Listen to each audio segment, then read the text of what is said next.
আজকের ক্লাসে আমি তোমাদের ক্লাস 10 এর ইংলিশ বিষয়ের লেসন 2 ফেবল নামক যে পোয়েমটি রয়েছে রালফ ওয়ালডো এমারসনের লেখা, তো সেই কবিতাটির line by line Bengali meaning নিয়ে আলোচনা করব। আজকের ক্লাসে যারা প্রথম এসেছো প্লিজ চ্যানেলটিকে সাবস্ক্রাইব করে নিয়ে সঙ্গে থেকো, আর আগে থেকেই যারা সাবস্ক্রাইব করে নিয়েছো তাদেরকে অসংখ্য ধন্যবাদ। তো দেখো, আমরা প্রথমে কি পড়বো, the author and the text. অর্থাৎ এখানে আমাদের কবি পরিচিতি একটু দেওয়া আছে, তারপরে আমাদের এই টেক্সট সম্পর্কে কিছু কথা আছে। তো আমাদের কবির নাম কি, রালফ ওয়ালডো এমারসন। ফেবল মানে হচ্ছে উপকথা, যেখানে অ্যানিমালসদের সম্পর্কে বলা হয় এবং শেষে আমরা একটা মোরাল বা নীতি কথা পাই, তাকে বলা হয় ফেবল। ওকে, তো দেখো আমরা এখানে প্রথমে অথর সম্পর্কে একটু জেনে নিই। Ralph Waldo Emerson 1803-1882 was an American essayist, lecturer and poet।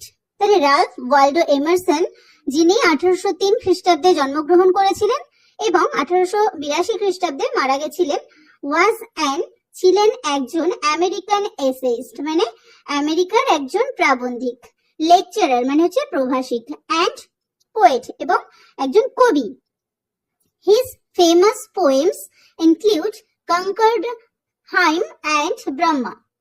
His famous poems মানে তার বিখ্যাত কবিতাগুলি, ইনক্লুড মানে সেগুলো কিসের মানে মধ্যে ছিল, কি কি ছিল দেখো, কনকর্ড, হাইম এবং ব্রহ্মা, এই দুটো ছিল তার বিখ্যাত কবিতাগুলির মধ্যে। এবার দেখো এখানে আমাদের পোয়েমটি সম্পর্কে কিছু কথা বলা আছে।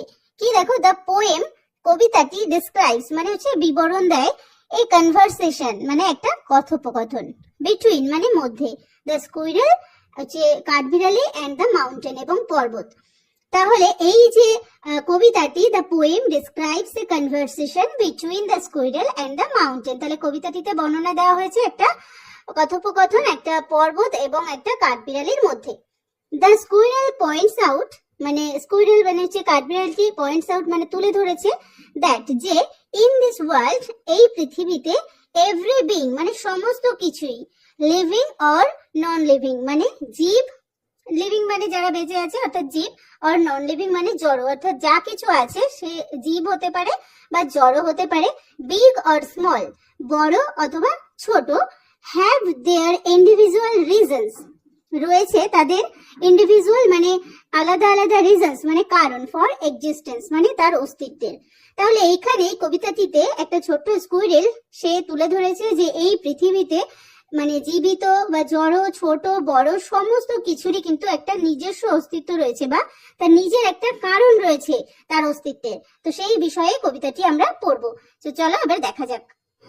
The mountain and the squirrel had a quarrel. The mountain হচ্ছে পর্বতটি, অ্যান্ড দ্য স্কুইরেল এবং কাঠবিড়ালিটি হ্যাড এ কোয়ারেল মানে তাদের মধ্যে একটা ঝগড়া হয়েছিল। And the former called the latter little প্রেগ।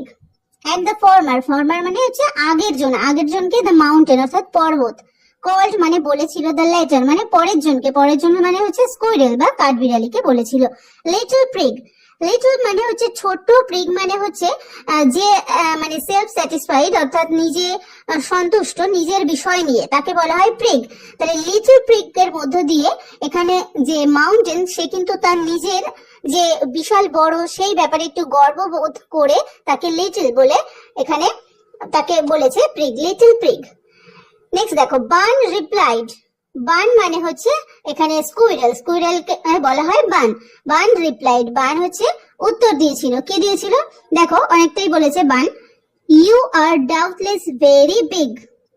Yuta হচ্ছে মাউন্টেনকে বলা হয়েছে যে ইউ আর ডাউটলেস মানে তুমি নিঃসন্দেহে, ভেরি বিগ মানে খুব বড়। তাহলে এখানে মাউন্টেনকে বলা হয়েছে যে তুমি নিঃসন্দেহে খুব বড়, বাট কিন্তু all sorts of things and weather must be taken in together. all sorts of things মানে হচ্ছে সমস্ত জিনিসকেই, and weather কে এবং সমস্ত আবহাওয়াকে must be taken in together মানে একসঙ্গে, must be taken মানে নেওয়া হয়। তাহলে এই যে পৃথিবীতে যা কিছু রয়েছে সমস্ত জিনিস, ওয়েদার সমস্ত কিছুকে নিয়ে কিন্তু একসঙ্গে নেওয়া হয় কি করতে, to make up a year and a sphere. To make up মানে তৈরি করতে, এ ইয়ার মানে একটা বছর, অ্যান্ড আ স্ফিয়ার এবং একটা পরিমণ্ডল। তাহলে একটা পরিমণ্ডল এবং একটা বছর তৈরি হতে সমস্ত জিনিস, সমস্ত যে ওয়েদার, সমস্ত কিছুকেই একসঙ্গে নেওয়া হয়। And I think it no disgrace to occupy my place. And এবং I think আমি মনে করি it no disgrace, এটা কোনো মানে disgrace মানে কোনো কলঙ্ক বা এরকম অপমান সূচক ব্যাপার নয়।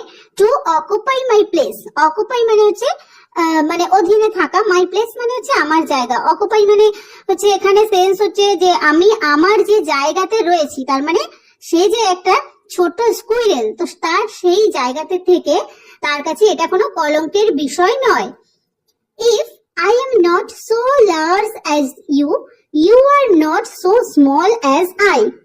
If মানে হচ্ছে যদিও, I am not so large, আমি এতটাও বড় নয়, as you মানে হচ্ছে তোমার মতো, you are not so small, তুমিও এতটা ছোট নও, as I মানে হচ্ছে আমার মতো, and not half so spry, এবং নয় আমার মতো, স্প্রাই মানে হচ্ছে মানে যে প্রাণ চঞ্চল যে বিষয়গুলো, অর্থাৎ ও খুব ছটফটে, এইরকম অর্ধেকটাও নয়, আমি যতটা স্প্রাই বা যতটা প্রাণোচ্ছল ততটাও মানে তার অর্ধেকটাও তুমি নও।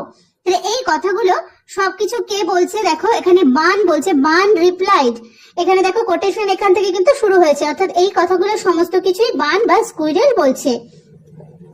এবার কি বলছে দেখো, I will not deny you, মানে আমি এটা অস্বীকার করতে পারি না যে ইউ মানে হচ্ছে তুমি, make a very pretty squirrel track, তুমি তৈরি করো, মেক মানে হচ্ছে তৈরি করা, এ ভেরি প্রিটি মানে খুবই সুন্দর, স্কুইরেল ট্র্যাক, স্কুইরেল ট্র্যাক মানে হচ্ছে দেখবে পর্বতের গা দিয়ে বেশ আঁকা বাঁকা রাস্তাগুলো চলে যায়, সেই সব রাস্তা দিয়ে কিন্তু স্কুইরেল অর্থাৎ একটা কাঠবিড়ালি তো সহজেই যাতায়াত করতে পারে, তো সেই ধরনের সুন্দর স্কুইরেল ট্র্যাক কিন্তু তুমি তৈরি করতে পারো।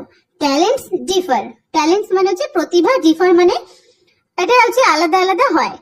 All is well and wisely put, all is well মানে সমস্ত কিছুই ভালো, অ্যান্ড ওয়াইজলি এবং বুদ্ধিমত্তার সঙ্গে পুট মানে আরোপিত, মানে প্রত্যেকটা জিনিস মানে তার যে কাজ সেটা কিন্তু একদম সঠিকভাবেই আরোপ করা হয়েছে।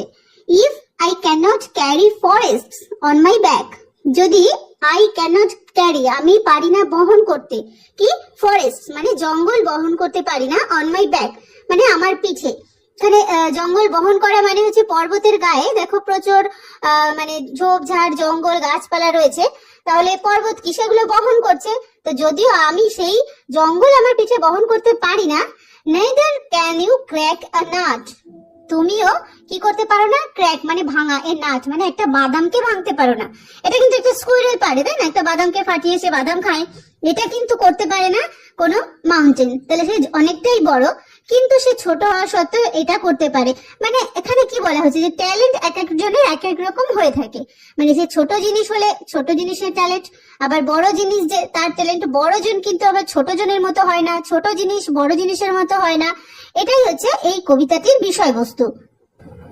এই পৃথিবীতে প্রত্যেকটা জিনিস, প্রত্যেকটা প্রাণী, জীব জন্তু প্রত্যেকের কিন্তু আলাদা আলাদা গুরুত্ব রয়েছে। তো আজকের ভিডিওতে আমরা ফেবল কবিতাটির সম্পূর্ণ লাইন বাই লাইন বেঙ্গলি মিনিংটা জানলাম। তো ভিডিওটি ভালো লাগলে অবশ্যই একটা লাইক করো, কমেন্ট করো, আর চ্যানেলে প্রথম হয়ে থাকলে সাবস্ক্রাইব করে নিতে ভুলো না। ভিডিওটি শেষ পর্যন্ত দেখার জন্য প্রত্যেককে থ্যাংক ইউ।